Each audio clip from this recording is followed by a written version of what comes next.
And we begin with Yana Samuels, just to share that the topic for our panel today, this final panel, is AI-driven decision-making, enhancing accountability and transparency. So our first panelist, as I introduced, is Yana Samuels. Yana is from Jamaica. She is a dynamic and accomplished attorney at law with over 14 years of extensive experience providing strategic legal advisory and compliance supports across diverse sectors. She currently serves as Managing Counsel for Jamaica, the Caribbean, and Central America at J. Ray and Nephew Limited, a Campari Group company.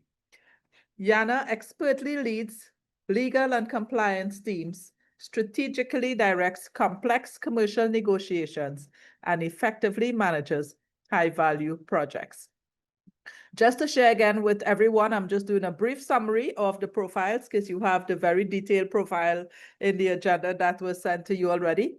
So next, I'd like to introduce Dr. Noveck Gowandan. And Noveck is an experienced ICT professional with nearly 2 decades of experience in both public and private sectors. He has a proven track record of successfully delivering innovative and cost-effective solutions to complex business challenges. As a global collaborator, Noveck has established industry partnerships, including an ICANN Fellowship, being an EDUCAUSE Senior Director Institute alumnus, pioneering contributions to the Centerverse examination platform, and maintaining a strategic relationship with the Linux Foundation to develop industry-relevant certifications used worldwide. And our third panelist for today is Marlon Yarde. Marlon is a former director here at the Caribbean Corporate Governance Institute. He has been with the Barbados Stock Exchange Group since November of 2023. The group includes the parent, Barbados Stock Exchange, its subsidiary, the Barbados Central Securities Depository, Inc., and the subsidiary of that company, which is the Custodian Trust Services, Inc.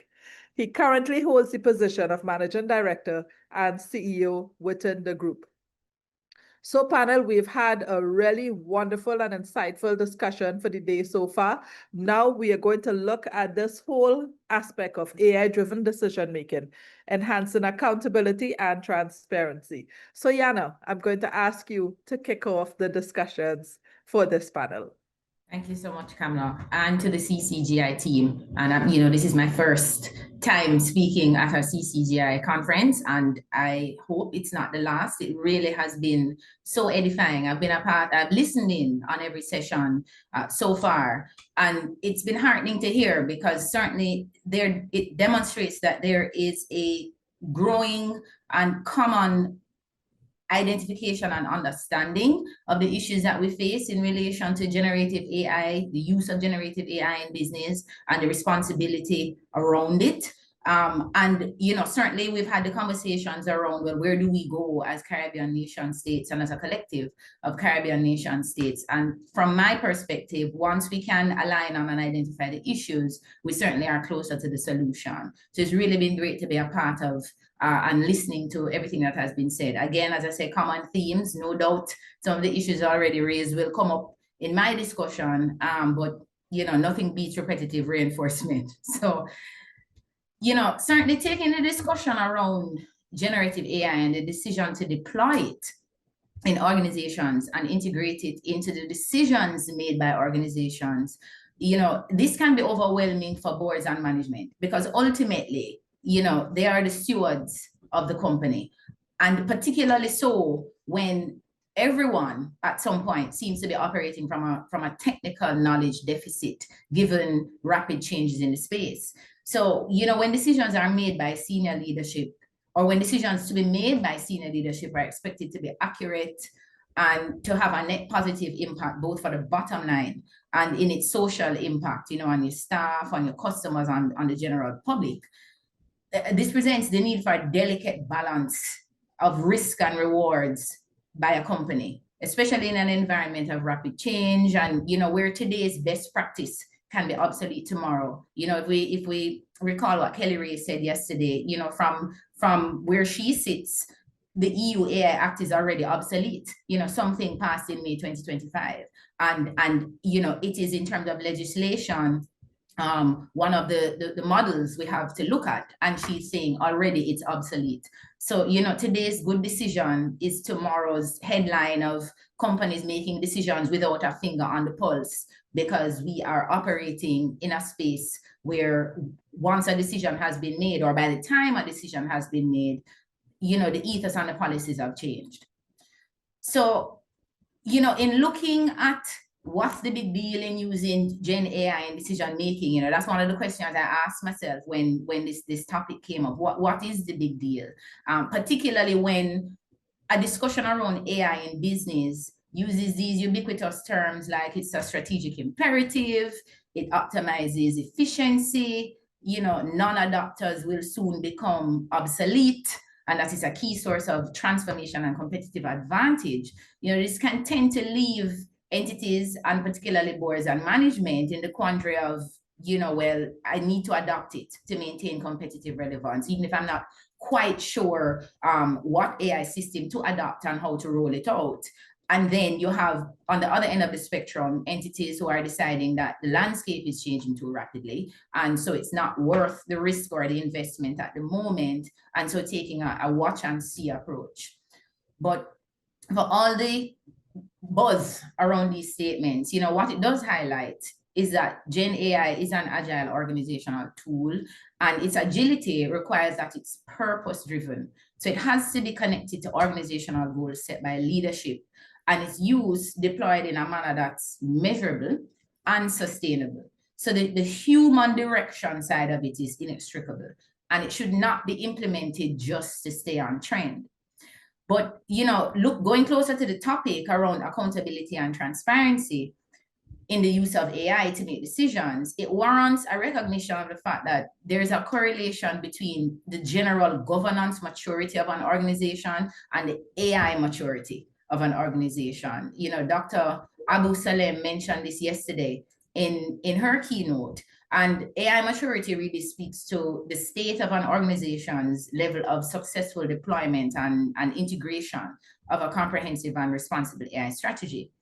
And, doing some reading around it, it's something I do. I read every day as part of my job. I encountered a publication by McKinsey. I think it either came out in March or May, one of the M months. And it's an AI trust maturity model. And what they did was they surveyed 750 leaders across about 40 countries to try and determine what is the state of responsible AI in enterprises from a global perspective. And they used a grading scale of 0 to 4, 0 being, and of course, having no necessary correlation to whether or not AI is being used in the organization. That's a different issue. Now we're speaking about what is a governance structure around it in this scale, a 0 to 4 grading scale. And what they found is that the global average is at a level 2. And level 2 means that the organization is still in the process of integrating responsible AI practices, like defining key risk indicators, data quality guidelines, incident response plans. And it was interesting to note that, in the US, epicenter of AI creation, most organizations were at a 2.4, not at the top end of the scale.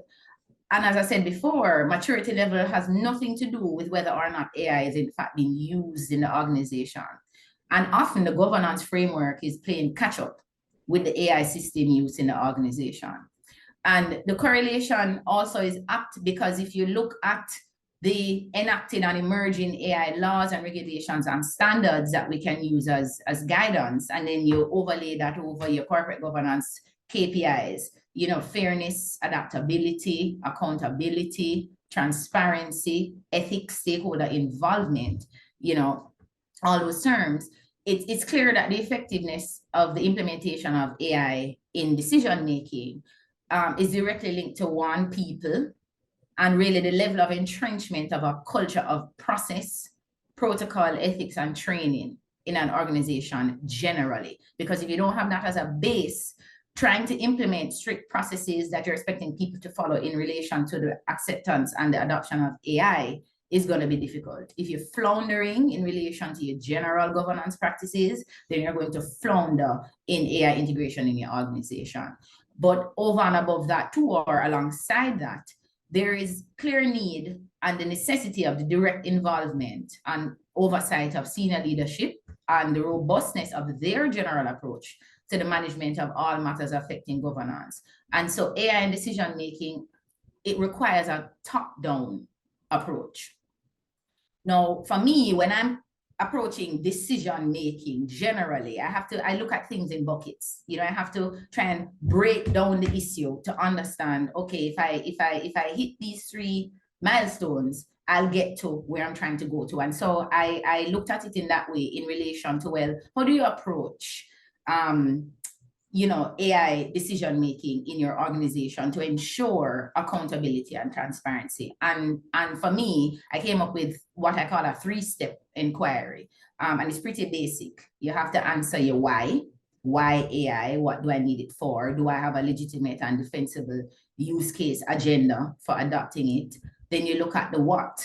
Okay, now that I have a need for it, what is the tool I'm implementing, and what are the features of the tool that I need to ensure exist and are operating optimally because my decisions will hinge on them. And then how do I integrate this into the business? So I'll quickly, you know, try and answer or certainly give my thesis proposal in relation to how you address these three issues. So if you're looking at the why, again, as I said before, deciding to utilize AI as a decision-making tool or to help you in making decisions as a business, it really has to be tied to your business objectives. You ought not to be adopting AI in a vacuum and just to adopt it and adopting the new kid on the block in terms of the tool and the system. How does that tie to your business objectives? And also, how does it tie to the compliance requirements you have as a company? What are the compliance requirements you have as a private entity, as a public entity, and also within the industry that you operate? And looking at the why, you know, what is the use case you're adopting it for? It also helps with establishing a basis and a guide for defining the scope and the mandatory accountability measures that need to be built into any policy and procedure that you're crafting. Why the why is important as well too is, you know, I was doing some reading. PwC had done a publication in around 2016, 2017, recently updated in 2024 on the topic of what's the real value of AI for your business and how can you capitalize on it. And what they identified is that it's rare for there to be some immediate windfall, enterprise-wide windfall with the adoption of AI. And so what it really points to is that any adoption and use of AI should be targeted. It needs strategic integration across all functions to solve and transform specific issues and for specific projects. And so the focus should really be on building a portfolio of AI initiatives to deliver tangible benefits in a scalable way. Because what that helps with too, and I believe in the panel before, I think Brian spoke about this, is the fact that, you know, when it's scalable, you can establish your responsible integration and assessment practices in tandem instead of trying to play catch up. You know, I work in a large organization, and many times I know that a tool has been adopted when I see an email that says, hey, now you can use such and such. Please join us at a session that is to be 2 weeks later to, you know, understand what it's about and how you can use it. But the fact is, it's available to me now.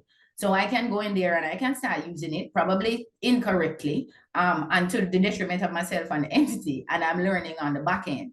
But if the use case is specific and you're rolling it out at the same time as you're trying to build your practices, you know, you have a greater probability of appropriate adoption and use.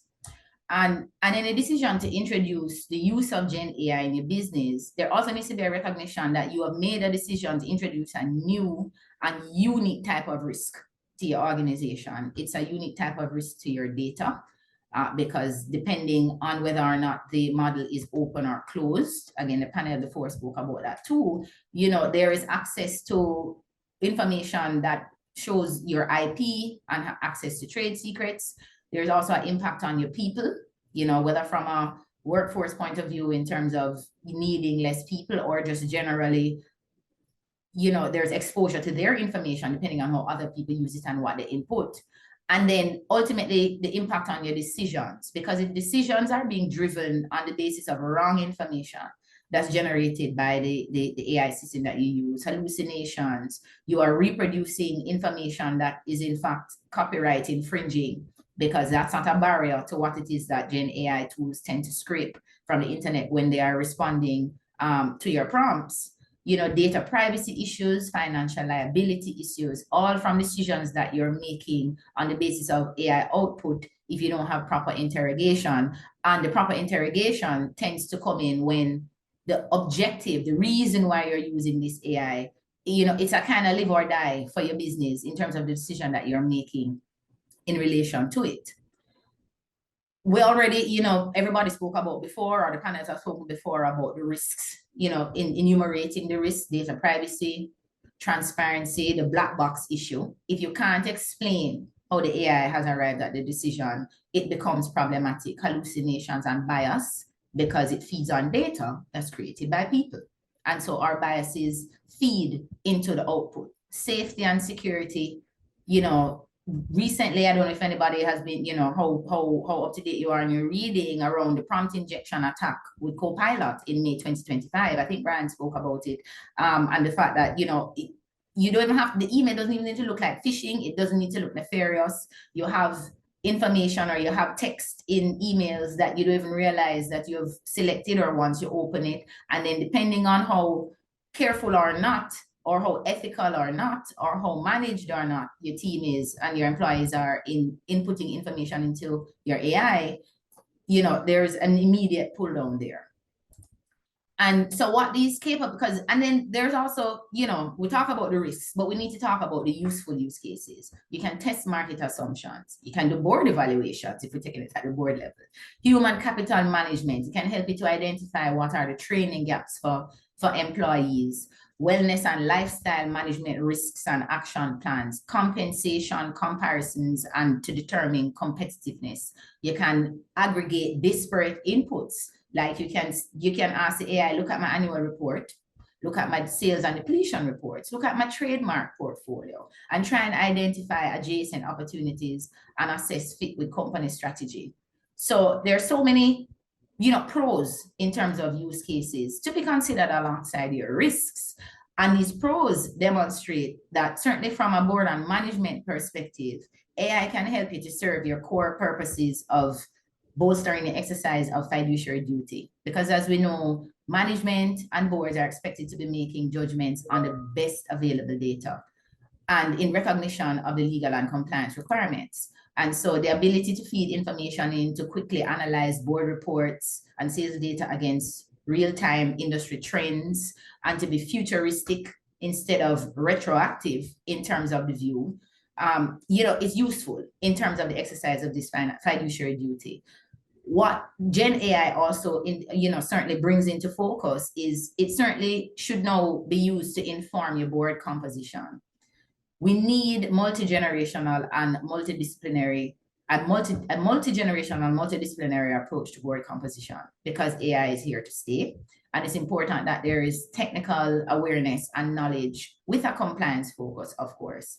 It also makes it clear that the discussion around AI should be a standing agenda item, you know, and we need to be discussing it across the board. Its use so far in the organization, what's the impact that it has had so far in the organization, and also discussing breaches, actual and near misses.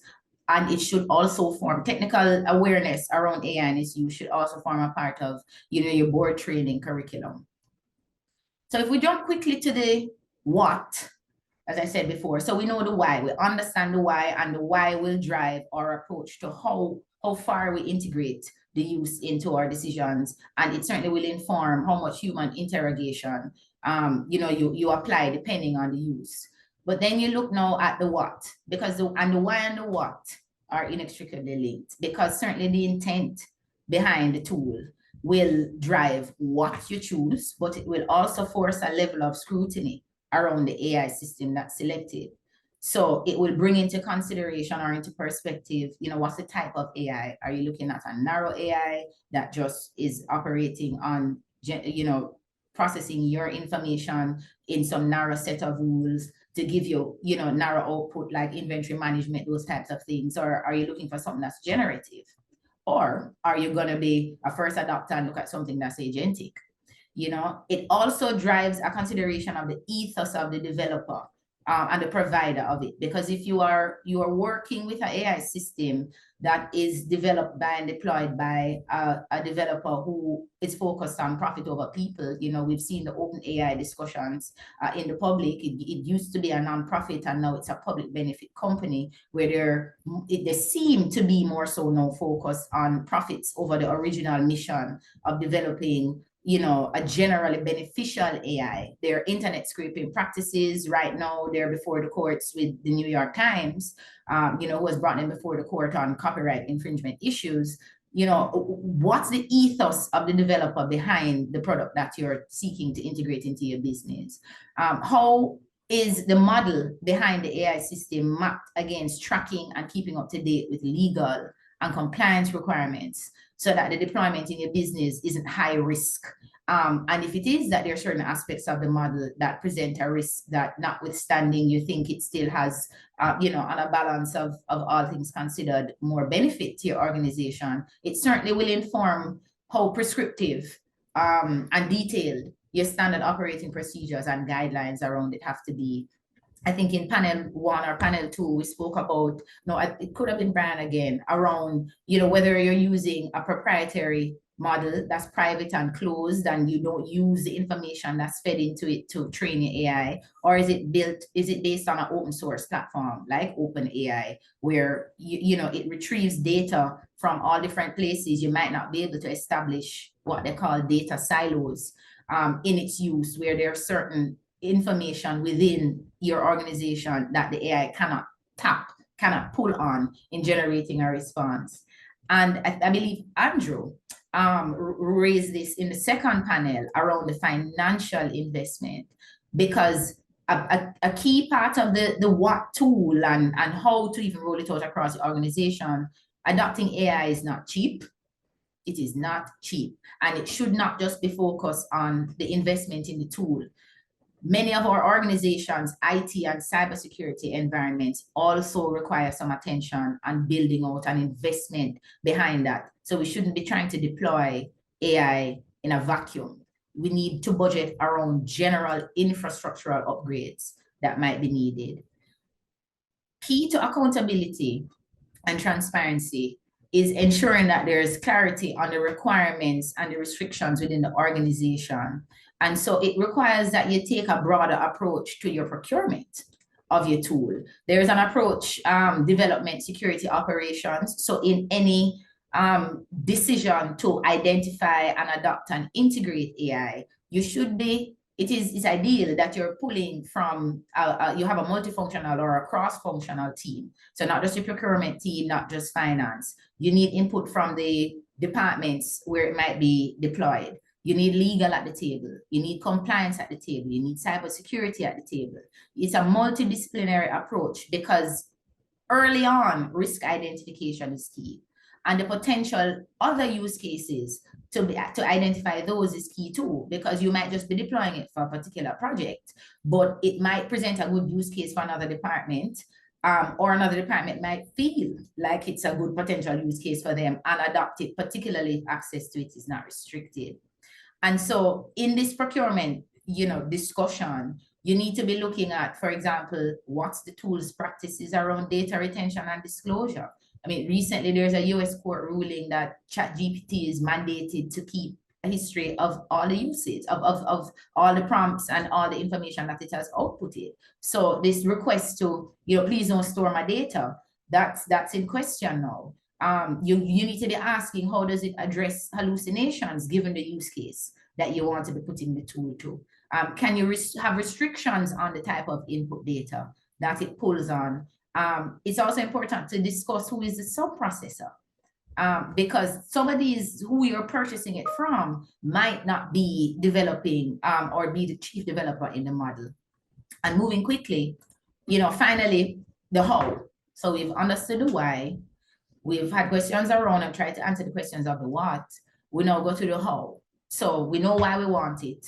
We've identified the tool, and we believe we've asked all the risk questions, and we're now trying to deploy it. How? We've spoken over the past 3 panels around the fact that, legislation, regulation, standards, they're fragmented. You have leaps and bounds happening in the EU. With the EU AI Act, you can piggyback on ISO standards that are there for IT, for cybersecurity. They've developed for AI, the 42001 and the 42005. There's a 2019 OECD AI guidelines. And then you have the kind of connected legislation that you need to be concerned about, the Data Privacy Acts, to the extent that your jurisdiction has one, or depending on the company within which you work. I work in a multinational that's based in Europe, so GDPR is at the forefront of everything that we consider as well, notwithstanding that Jamaica also has a Data Protection Act. You have to be concerned about IP laws. You have to be concerned about protected disclosure if you're a public body. So while these rules and the regulations aren't necessarily binding, depending on the jurisdiction you're in, and they're certainly not static because they do have to move with how AI develops, they are instructive. And it's useful to, in your deployment, look at and be guided by them to identify and develop a framework that works best for your organization. A next step in the how is looking at establishing a proper governance structure. What's your people structure looking like? Does everything go up to the board? Is the CEO the arbiter of decisions in relation to AI? Are you taking a dedicated function approach? You have an AI committee where all issues, all requests, all breach management goes to them? Or is it kind of embedded integration approach is what they call it, where there is a AI person that's in each key core department. You upskill and you train them, and they go out and they deal with those issues, and then you get a one report at the end of every month to your board. Who has ultimate ownership? Yes, the C-suite, because from a legal perspective, all things fall to them, but what does your governance structure look like? Is it too top heavy? Is it too bureaucratic? Does everything have to go to the board before you can move? Certainly your data management. Are you mapping and classifying the data? Do you know what data you're putting in? Do you know how it's being classified? You need to do frequent data integrity testing. There's also something called a fairness-aware machine learning technique. So are you testing the data to make sure that you're not allowing the AI to do its own classification, but you're inputting it already classified and determined? Make sure that your approach to data management also is human-centric, because there has to be human interrogation, both of the input but also of the output, before you determine or you try to put in any use. Again, I want to underscore the investment. McKinsey, love to read a lot of McKinsey reports. Time might be upon me, so I see it. But McKinsey, they've projected that in 25 to 26, most organizations on a global scale are going to be investing $1 million US, and some as much as 50 to 100. Andrew identified the issue of insurance, which hadn't really dawned, I shouldn't say it didn't dawn on me, but the importance of it, and the fact that, different types of insurance and increased limits of insurance, cybersecurity, professional indemnity, all those things come into play. And finally, which cannot be underscored enough, addressing your skills gap.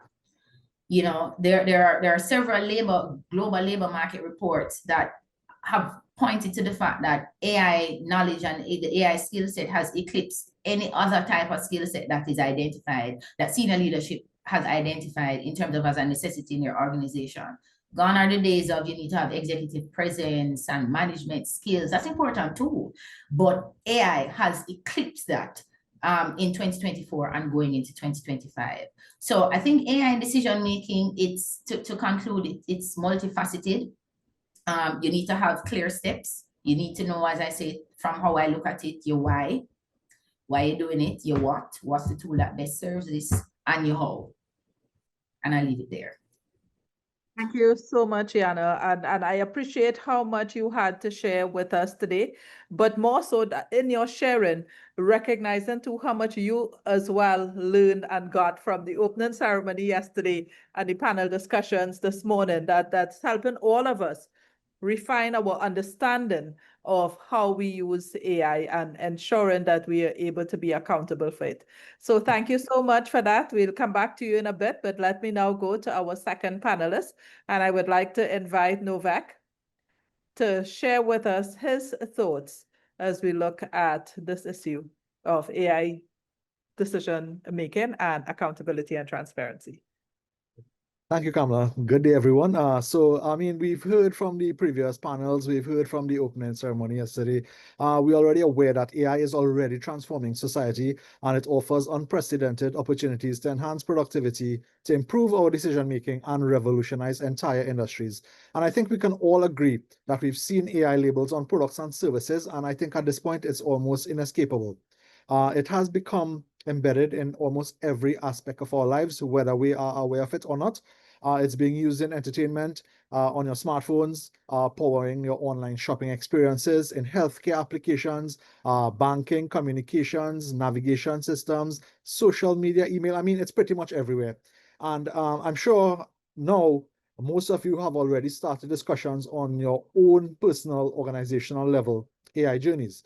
Now, modern corporate governance incorporates ESG principles and emphasizes the balance of shareholder values, stakeholder interests, and profitability. The point is, AI is already driving profits across these industries, and it's only natural that your organization wants to explore how to do the same responsibly and safely. And I think there's already an on-ramp to get there. Now, I'd like to share with you all some exploratory research that I've been working on. So think of your AI journey as a space shuttle intended to get you to the proverbial moon then in terms of success. So what does a shuttle need for a successful launch? It needs a stable platform. Contemporary research shows a strong linkage between effective AI governance and successful outcomes.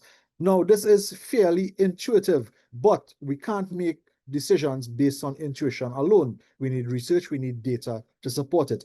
And a very interesting statistic by a 2024 Ernst & Young paper suggests that AI adoption is far outpacing governance. The paper suggested that 95% of senior leaders surveyed say that their organizations are already investing in AI, but only 34% of them are looking at incorporating AI governance, and only 32% of those are addressing bias in these AI models. So at a very high level, AI governance basically encompasses the mechanisms that help ensure the deployed AI systems and tools are safe and ethical in their use, and to help ensure safety, fairness, and respect for human rights. So yes, AI governance ensures that these tools are used safely, fairly, and responsibly.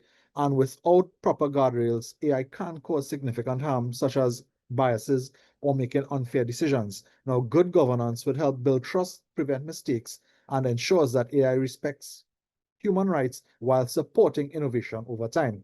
So going back now to what I'm looking at on my research and what the literature endorses is sort of the hidden foundation or the supporting foundation of AI governance itself.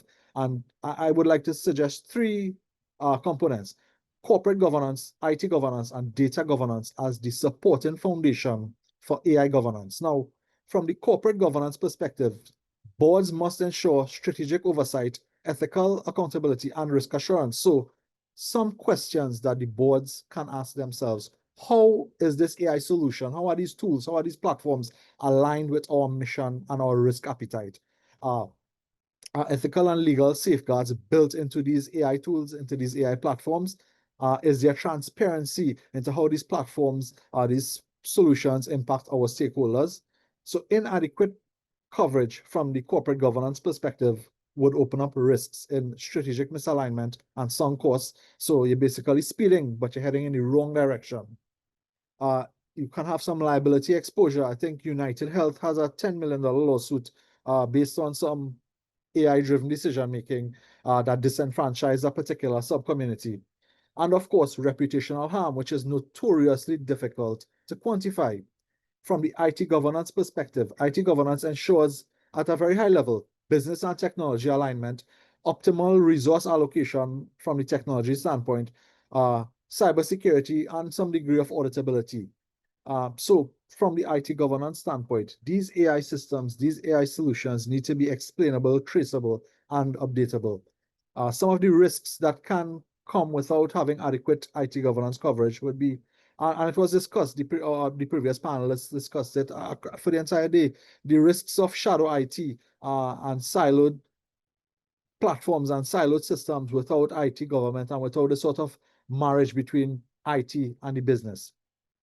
And of course, it was mentioned, but I'll re-emphasize it. The role of the ISO 42001 as a AI governance framework is certainly something to look at. Now, inadequate coverage from the IT governance side of things can have disastrous consequences. So unsanctioned tools being used, again, the concept of these shadow systems. So your organizational data can be uploaded to these unsanctioned tools, and you can have issues pertaining to data leaks or privacy violations by using these unsanctioned tools. So without proper IT governance in place, the solutions implemented can be unexplainable. So you can't necessarily audit the decisions that are being made by these platforms. It's untraceable where there's little to no version control, and it's unupdatable where potentially your organizational data may be locked into a vendor ecosystem that you cannot get out of, or it would make it very difficult to transition to another AI vendor or another AI platform. And of course, the elephant in the room when it comes to IT governance is cybersecurity gaps and incidents, which can cost millions, tens of millions, or even hundreds of millions of dollars, as the case may be. The third governance perspective is data governance. And AI solutions are only good as the data that they are trained on. So data governance at the organizational level would ensure some degree of data quality, privacy and security, potentially mitigating the amount of bias that you are leveraging on these platforms. And without data governance in place, these AI decisions can be inaccurate, untrustworthy, and quite potentially unlawful. For example, GDPR or other national data laws. So the lack of proper data governance can lead to toxic data being used for high-risk decisions. So I'm using the word toxic here, but basically, how clean is your organizational data? Are these data sets free from errors or latent biases? How secure is your data? Can bad actors pollute your data at any points in the pipeline? Are you working with data in its raw form and the solutions that you're using consuming the raw form of data, or are you uploading data that has assumptions built into it already? It's already digested reports. So does everyone in the organization share those same assumptions? It was mentioned, but are you aware that AI hallucinates and can invent realistic looking data analysis facts? One use case I did within the Ministry of Education over the past couple of months was AI hallucinated. I asked it to generate some data, and it hallucinated citations. It made up authors, it made up journals, it made up DOIs, which are digital object identifiers, used to track research papers. So it did it very convincingly, and without a trained eye looking at the output, you can be potentially setting yourself up for future exposure. So basically, how comfortable would you as an organization be made with decisions being made with questionable AI output? So when it comes to data, I like to go back to this old Russian proverb that was made popular during the Cold War. Trust but verify. Now, the Russian expression was dovoye, no provoye, but essentially it's trust but verify. And my colleagues in the ICT world will know this one: garbage in, garbage out. So when it comes to high stakes decisions, if you're feeding in garbage, would you necessarily trust that output? So I'd like to briefly pivot away from the internal governance concerns to external influences. And Ms. Samuels, I mean, this is her domain here. The absence of national legislation or regulatory bodies can be an important factor for you to consider in your own personal AI journeys. Now, the current AI legislation globally is very fragmented, but it is evolving rapidly. Some jurisdictions may lack specific laws and create compliance uncertainties, but deploying AI solutions without clear legislation carries some degree of risk, and future laws may impose some degree of retroactive requirements, costly redesigns, or restrictions on existing systems. Regulatory frameworks, on the other hand, would translate these broad national laws into clear rules and standards for how these AI systems and platforms operate. And they would set practical requirements and sort of oversee compliance, which can vary across industries. So the AI systems that are being implemented, they must keep adapting to new guidelines, new enforcement priorities from these regulators. Now, the absence of legislation or the absence of regulatory bodies should not be deterrence when implementing organization level AI, in your own context. But I think Ms. Samuels mentioned that you should be proactively monitoring the environment for changes that would impact your organization or your own unique journey. And again, I'll draw a reference to the GDPR implementation in the EU. Well, the General Data Protection Regulation, right? For those who don't know what GDPR means. So the interesting thing about when GDPR was proclaimed was the extraterritorial scope, meaning that if your company offered goods or services to EU residents, you needed to be compliant. And for some companies, this retroactive compliance would have cost them millions of dollars. So it's just an example of what could be on the horizon. And don't get me wrong, I am not against AI. I mean, I'm a huge proponent of AI. At a personal level, I use AI on a daily basis as a personal assistant. Several tools. I mean, from creative, from grammar checking. I'm not going into the products, but no free advertising. But I do use a number of products. But we are not talking about individual use cases here. We're talking about organizational-wide deployments with high-risk reward payouts. So my intention here this afternoon is really just to provide you with a stable launchpad to begin your own AI journey. And I think Ms. Samuels mentioned it as well. I think just to get started, you need to have some sort of cross-functional team, multidisciplinary. So you need to have IT at the table, you need to have legal at the table, some degree of ethical oversight, and of course the business who is driving the decision, who is driving the need for this particular solution that you are being implemented. It should not be implemented in a vacuum. You need to craft policies now that align to your existing organizational mission, to your existing value systems. The platforms that you are investing in, you need to mandate to these vendors now some degree of explainability for these AI decisions. So again, it's not off the books. I, as Noveck, using ChatGPT to ask it something, but you are now being tightly integrated. Your business processes are being integrated with a particular vendor, with a particular solution stack. So when you are engaging the vendor, as Ms. Samuel sort of suggested, when you're coming up with the requirements, you need to have some sort of explainability with the vendor, with the models. And of course, you need continuous monitoring to track any sort of performance drift and looking at potential biases on an agreed upon basis, whether it's monthly, quarterly, annually, in case you need to take any potential corrective action. And I mean, I'm going to repeat something that was said before, but again, it's just to emphasize the point that start small. Start with a very small pilot, low risk if possible. So the thing about low risk, it may have a low reward, but the learnings you will get will be extremely beneficial. So document the entire journey from start to finish, document the lessons learned, and then you can sort of scale up to other business cases, other use cases. So just to sort of wrap it up, I just want to emphasize here that the language I'm using here doesn't necessarily limit the conversation to conglomerates or large organizations. The concepts of IT governance, data governance, corporate governance can apply to SMEs, to nonprofits, to family-run organizations, but the implementation scope would vary. So these organizations, these small organizations, can start with a very, very simple foundation in all three areas by assigning accountability for those domains to someone. At the very least, it would start there by making someone accountable for those particular domains of IT governance, data governance, corporate governance, in the event that it does not necessarily exist right now. And I think it was Sean who said this, something is better than nothing. So you need to get started somewhere. You don't necessarily need to start on the moon, but work your way up to the launch pad, and then your shuttle can take off. So that's it from me. Thanks for letting me share today. Thank you so much, Noveck. And that was a lot of really important information. But one of the things that just stuck with me is, you said that AI adoption is far outpacing governance. And that, but at the same time, we need to understand that you can't make decisions just on intuition. So you have to be able to use the data to have data-driven decision making, which we are hoping the AI can help us with.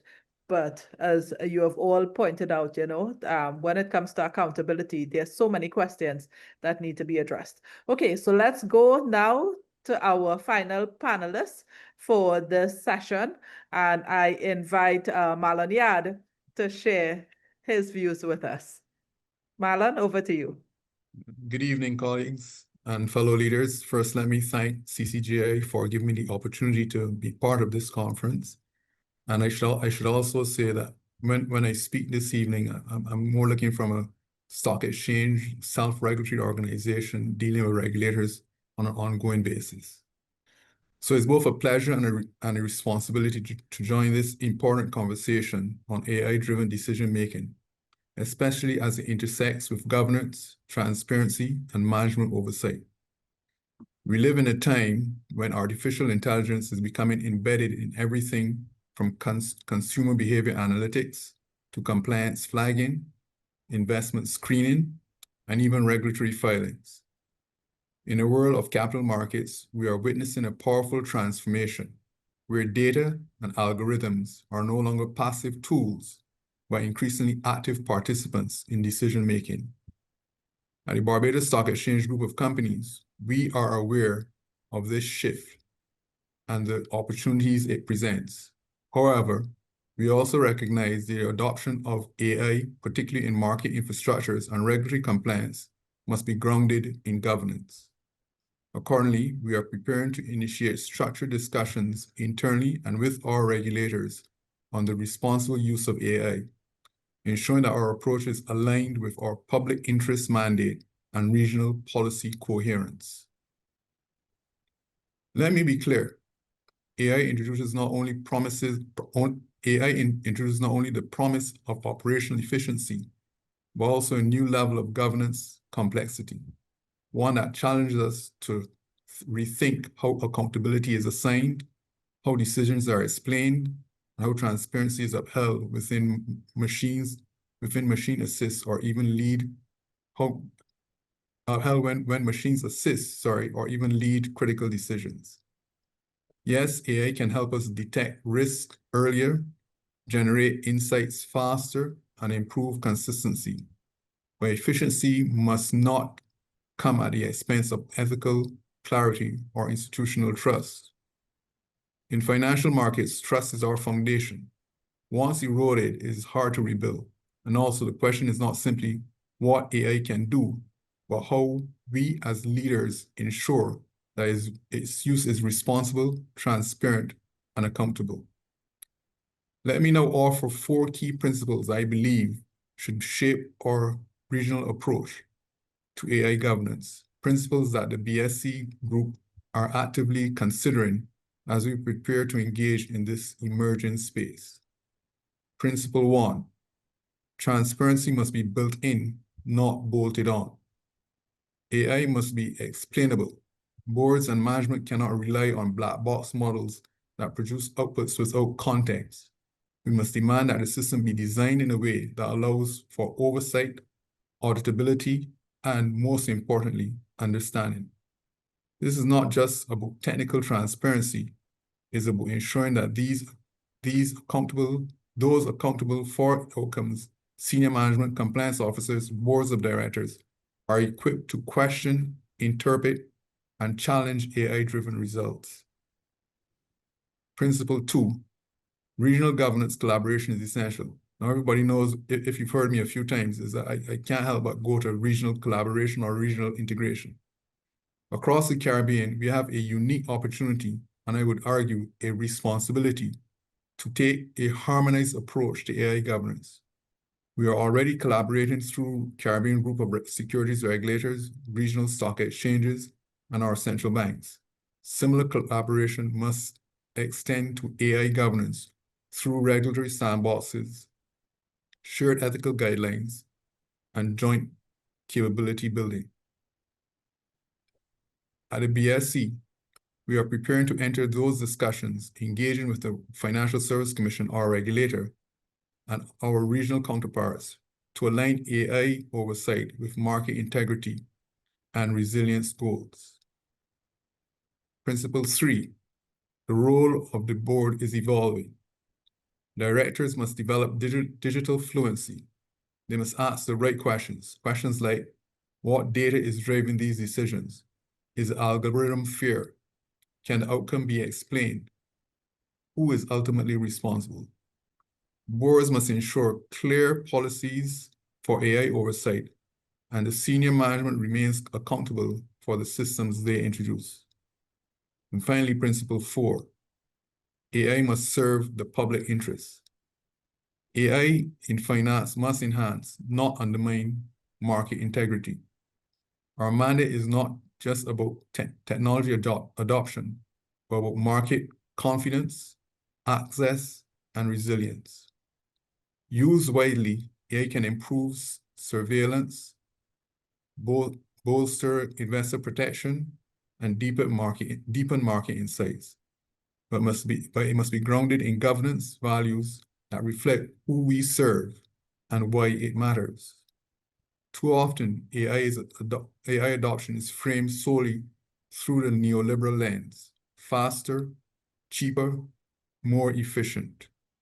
But in doing so, we risk losing sight of the governance values that underpin public trust, accountability, fairness, and equity.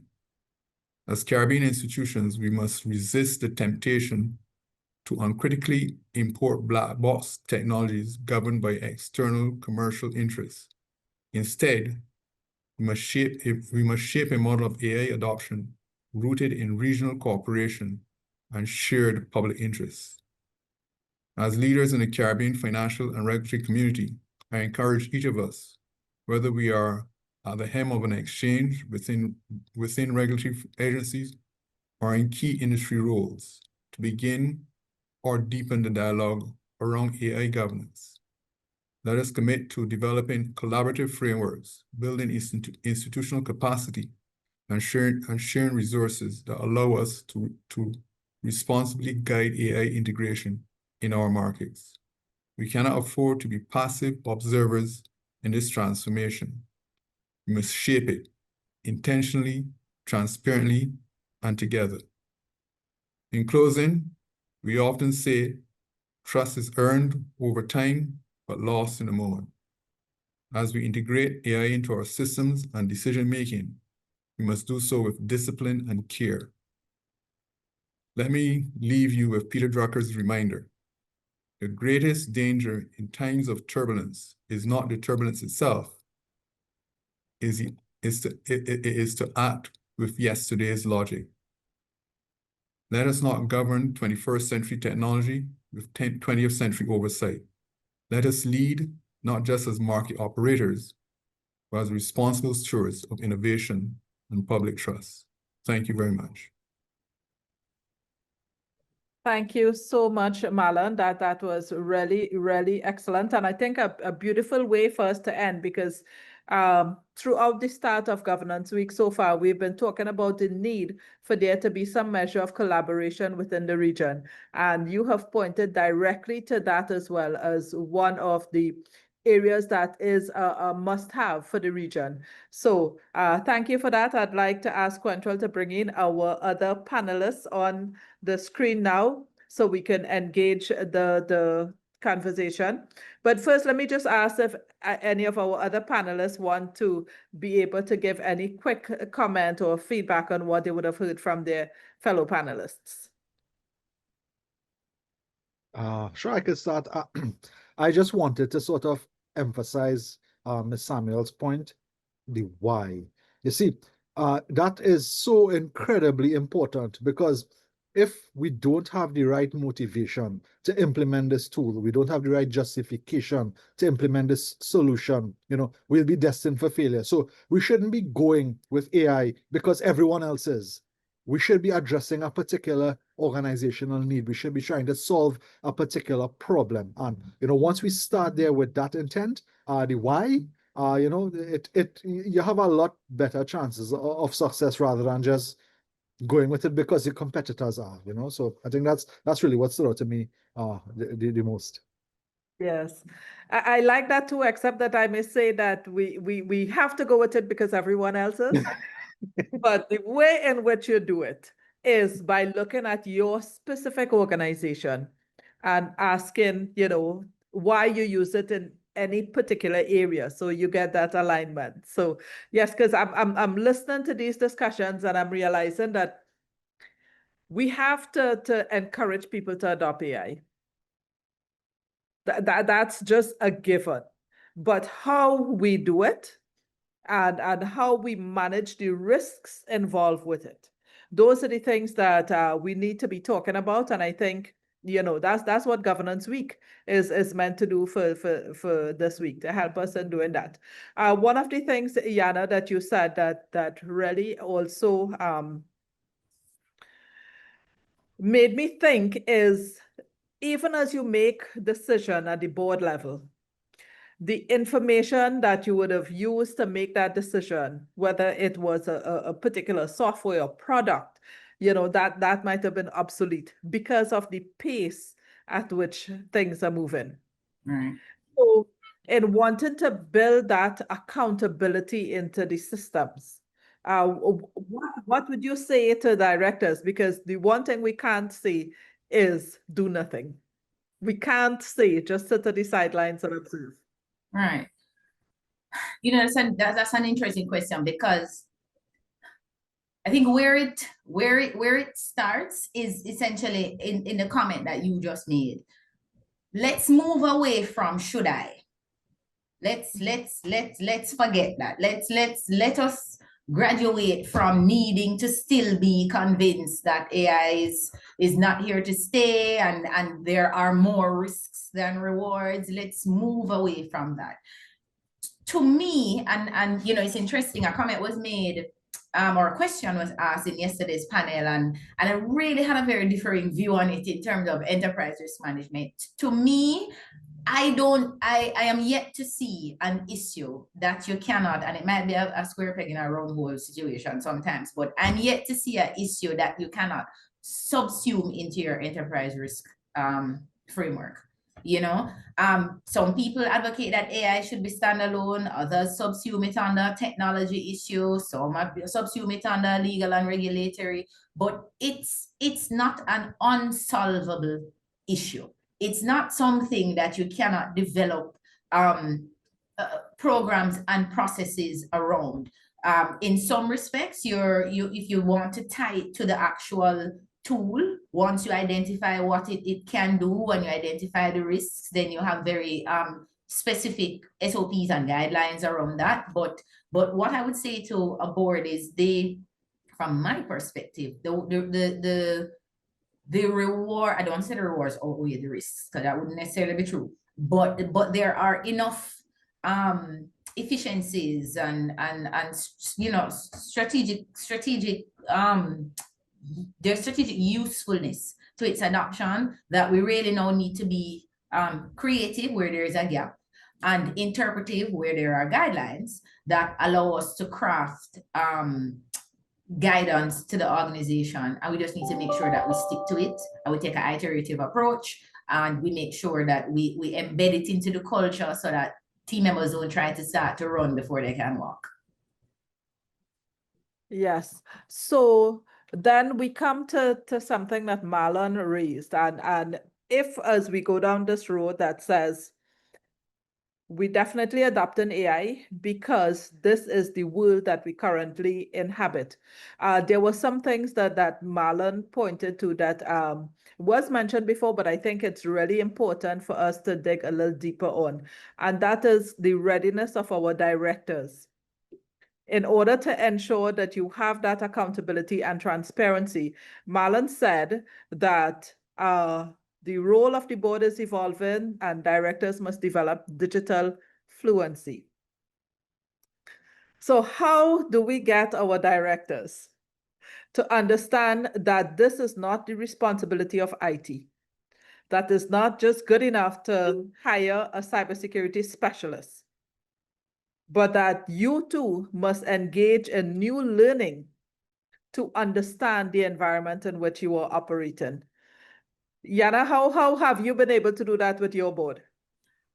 Well, it's a standing agenda item. Let me start there. Data privacy, which is, where we start when our act came out in 2020, it partially enforced as of December 2023.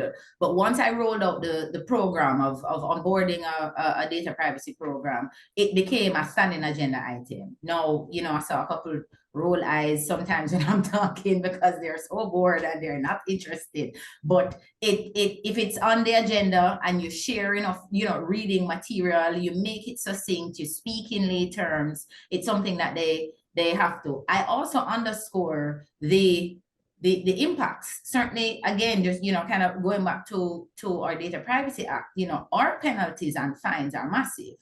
And so I had an MD who would always, after I got him to be an adopter of it, and he would raise it in town halls and he would say, remember guys, I don't want to go to jail. So it's important for you to ensure that you're helping me stay out of jail. So once it is that it became an ongoing topic of discussion, I would share readings even outside of kind of the sending out the formal board papers, because board papers can tend to be quite massive and some things just don't get read. And so you try to ensure that education is bite-sized, it's continuous, and not just at meetings, and it certainly doesn't come at the end of the agenda. I'm not near to any other business. We are up there in the middle of the agenda for points of discussion. I think another thing too is there's a tendency for, and maybe for good reason, that the boards are dazzled by bringing experts before them. And so I try to also ensure that somebody who is speaking from knowledge, and it's not just, we're speaking from interpretation and only prefacing it in relation to how it affects the business and the business needs, but from a broader perspective, you ensure that people come in with the expert knowledge on a regular basis to have the conversation. And a third thing would be, I have integrated board participation in regular staff training. So it's an expectation that, because you really have the time to really deep dive when you're doing staff training, and I invite the board members, and you give enough opportunities or enough training sessions that everybody must be able to find one that they can attend. So it's a part of what I termed before the board training curriculum. It can't be avoided, and that's how you drive the change. Okay, I like that. The standard agenda item, you bring in the experts and all of that. But Marlon, I want to ask you this question, because you and I are of a different age gap to these two young people who are here with us. The majority of directors over 50, some 60. How are you finding this willingness, or is there a resistance at that age group to want to now understand this new world? As you said, Kamla, we're of the baby boomers age group. But I think, yeah, at the same time, we are open to the technology. I mean, I find the use of AI it helps me to get my job done, especially when you have so many things going on at the same time. And as Noveck, I think it was Noveck said, you really gotta try to make the effort to understand what is going on and see the benefits. I think once people can tie these things, for example, the risk involved to financial impact, or the efficiency involved, again, to financial impact, that they tend to get on board. Now, I'm now starting the process on my side with my board, and I want to commend Yana for her efforts and what she's getting done with them. But sometimes, you have to let boards understand, and I put something in my agenda item on my board papers, future proofing. and future-proofing. I find these new types of technologies or these new insights, and how we are looking down the road to seeing what is happening out there in the marketplace and how we can either avert the dangers or take advantage of the opportunities. They tend to relate to that kind of thing. But yes, it's not an easy task, but once they can tie the connection of avoiding risks to financial impact, of taking opportunities to financial impact, they get on board slowly but and surely. I don't know if I've answered your question. Yes, you did. And I'm actually pleasantly surprised. I will confess, as much as I try to stay on board with the changing environment, there are times that I feel like I have to be pulled and tugged and dragged because I think this world is unfair to people my age. Yeah. No, the thing is, Kamla, you know I like to learn things all the time. I'm always pursuing knowledge. And I tell people, sometimes on Sundays, if I have stuff to do, there's Monday to Friday work, and then Saturdays I usually go through my emails and answer things and create responses to things. But then on Sunday, all I do is, after lunch and before lunch and church and everything else, I sit down and watch different YouTube videos on trending things and try to understand it more, so that when I sit down with my staff and my board, I have a good understanding of what's going on. And all it is having an open mind to these things, understanding where the risks are, but also taking advantage of the opportunities. And that's how I see it. Okay, great. Thank you very much, Marlon. I know that Edward Millington has been wanting to ask a question to our panel. He's been with us all day today. We are very grateful that he has joined us. So, Edward, I'm just looking to see when you were able to unmute so that you can present your question or make your comment, please.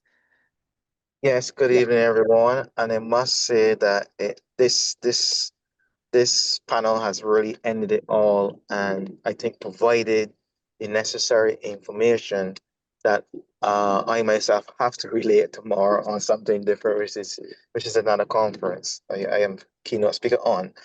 But what I wanted to say, and it did come up, I think, yesterday when I asked the question, and I think Miss Samuels or Mr. Samuels did alluded to it, was the enterprise risk management and that risk awareness that I think really plays a good key in hand once it's being run properly, reach that good maturity level, that you can provide that feedback back into the board itself.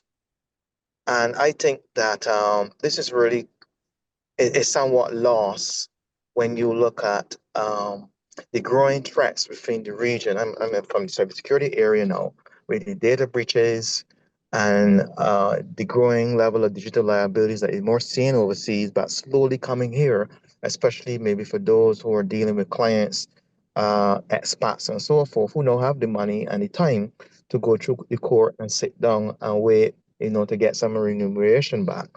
But I think that once that program is run very well, whatever risk that comes from, regardless if it's technological or any other type of risk, they can easily follow it.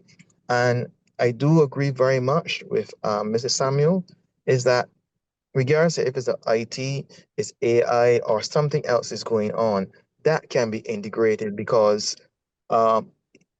managing a lot of systems, and we hear this here when it comes to security, we hear this here when it comes to quality management, ISO 9001. If it's security, it's ISO 27001. And now we have something similar for the AI, which is the management system, which is the 42001 that I think Dr. Gowandan had highlighted. So I think this awareness is really what is needed. And I think that the digital literacy or the diplomacy, or actually I mentioned to a colleague just now, the AI diplomacy or AI literacy needs to start as quick as possible, because AI is not going to stop. And we already talk about AI is almost like a warfare. It's an AI fear that is going on right now. Who's going to lead it? And the Caribbean needs to get on board, not only with its board of directors aware of it, but how we can use that data in our data, in training our own models to move forward. And I think this is a very good discussion. And I just want to make that comment. Forgive me. Thank you. Thank you very much, Edward. And in fact, for this week, I'm telling you, I'm so excited about a lot of what we're going to share, because you will hear from, there's a young man out of St. Lucia. His name eludes me. Keegan. I forgot his name. Anyway, he has been doing some tremendous work out of St. Lucia. In terms of building out a lot of software and using AI. So there are a lot of persons within the region who are using it in their own context. But I like that word that you have suggested, the need for us to start with AI diplomacy. Let us begin the conversation in the region that talks about how we could bring all these disparate elements together so that we are developing a proper risk management system that allows persons to know how to use that framework in their context. Yes, Yana, see your hand up. Question for Dr. Gowandan, just out of curiosity in terms of IT, because depending on the IT person or the IT team or the organization that I speak with, what have you seen as I had a question here because it came up to me when you were speaking. How ready do you think the average IT team is for identifying and addressing unique AI risks? The average enterprise IT team, not IT specialists, not cybersecurity specialists, your average IT team who will have to be there to support the organization after we bought this tool and put it into our system. So how ready do you think they are would be part one. And then part two is, if they're not, what type of upskilling do you think needs to be introduced to them? Honestly, thanks for the question. I do think that based on, I can only give you this data based on the people I interact with, because I wouldn't have any sort of research to back this up. But a lot of these platforms do come with very mature documentation. They do come with a lot of vendor support in terms of deployment and handing over. So the IT team can hit the ground running pretty quickly. I think one of the misconceptions that the industry at large is seeing is that IT governance is seen as an IT issue when it's not. It's a boardroom issue. And a lot of companies, at least in my experience, observationally, of course, locally, have this misconception that IT governance is primarily an IT issue when it really isn't. So I think once more and more organizations within the CCGI and they get the message out there that the traditional view of corporate governance is so much more multidimensional, than what the traditional discourse is. I mean, because AI governance now, that again, it would be a boardroom issue. It's not necessarily tied into IT governance. It's not necessarily tied into IT, but the accountability, responsibility stops at the board. So it's a board issue. Thank you. When we talk of that board issue now, I think one of the things that we can't get away from is the whole discussion around ethics and principles and value systems. Because as much as the software will change regularly, the app you may use may become obsolete, or all these many things, how do you develop just the right culture in the boardroom and in the organization to help ensure that you are using the AI effectively? And because you are walking in an uncertain world at this point. So this now is a responsibility of not just the boardroom, but everyone in the organization, but especially because the tone is set at the top, for directors to understand their role and to ensure that they are leading that charge. So that's a message that we are also trying to share across the region. It does take time. We don't have time, but I believe that every step forward still, takes us closer to bringing us to that place where the region is going to be in a better position. So, If so I I don't may want add, oh, sorry. I don't want to misquote Marlon, but didn't Marlon raise the point that, the ethical side of things should be built in, not bolted on? And, Yeah. that is basically what you're speaking about there. It cannot be an afterthought. We need to have, these sort of ethical frameworks built in. And I don't want to jump on Marlon's point here, but he can probably take it forward. But that's No. the point I just wanted to remind us. No, as you rightly say, Noveck, it can't be an afterthought. You need to think about these things up front. It's true that we're learning as we go, but at the same time, like any other business decision or any other business practice, you need to factor in all the considerations, all the nuances that can arise. But what I wanted to mention too is that this AI is really capturing the attentions of everybody. I mean, for example, next month, I'm going to be attending a conference in Panama by the Caribbean Commercial Law Workshop coming out of KFL Law Faculty. And they got topics like crazy AI and the future of employment law, AI and corporate governance, the use of AI in dispute resolution process, AI, the whole gambit. I'm sorry I didn't get to this conference first before I came to this one. I'd be a lot more better informed to be able to deliver more. But I'm still going to go to it, and I'm no lawyer. I just heard about the conference. I see the AI as a topic, and I'm just going to hear what else people are thinking. And so it is picking up. People are understanding the implications of it. We haven't spoken about, well, it's not our wheelhouse, but the whole question of AI use in academic work, I mean, that's something that would be in your wheelhouse, Noveck. But, these are things that people are considering every single day. Just want to add that. If I could add my voice to it too, Kamla, I think your point raises that, the principles that we're espousing, you have board retreats and we lock ourselves away for the day and we build these vision and mission statements and all these principles that underscore how we'll move forward and operate as a business. It makes, the adoption of AI certainly makes it clear that we don't just put them in, a glass case and put them aside. And when we're drafting our annual report, we throw them on the front in great graphics as the values, or the back. Maybe that's indicative of how important these principles are, the front or, but also I think you have to underscore this too when you build out your policies. You need to have that repetition of principles. You need to have it at the front. It certainly, even in reading in sequence, you can realize how with these as the principles, underscoring our willingness to guide you or adopt and guide you around the use of AI.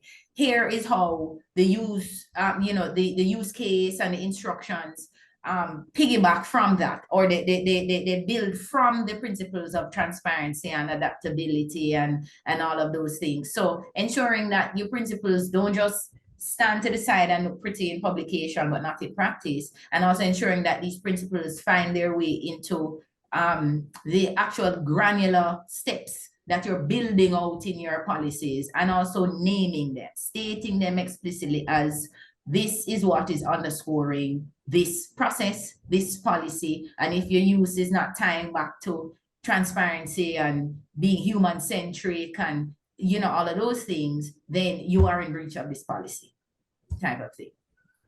Mm-hmm. And I so appreciate this conversation and helping me to also understand a lot of these areas as well. So it's much easier to discuss. Just I wanted to share. So thank you, Monique. She has shared the survey link in the chat for us today. I was just distracted a little bit because I was thinking we probably need to improve on this as well, because at this point of the day, we have the least amount of participants when we are sharing the survey link looking for feedback. So we may want to actually begin sharing it from the morning as well. So that is the kind of little learnings that